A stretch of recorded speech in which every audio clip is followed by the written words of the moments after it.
hii barabara imefanya kanisa hatuwezi kukaa na amani, kwa sababu hata mvua kama imenyesha tunaona ubaya sana, kwa sababu hakuna kitu kizuri tunaweza kufanya. Saa nyingine kanisani mvua inaweza kuingia ndani ya kanisa kwa sababu ya hii barabara.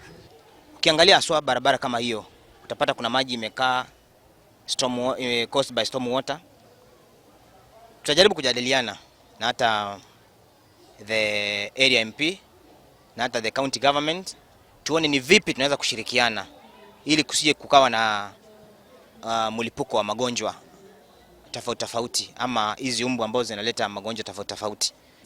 Masuala ya barabara hizi devolved ambazo ni za county, kama barabara hizi ni za county, lazima zishughulikiwe.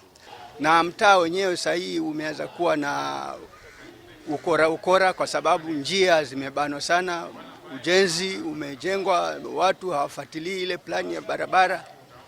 Hasa mimi nimeathirika kwa sababu mimi niko na biashara ya workshop ya mbao, lakini sasa hapo kumezibwa sasa hii, hata wateja wenyewe kupitia hapo pia inakuwa ni vigumu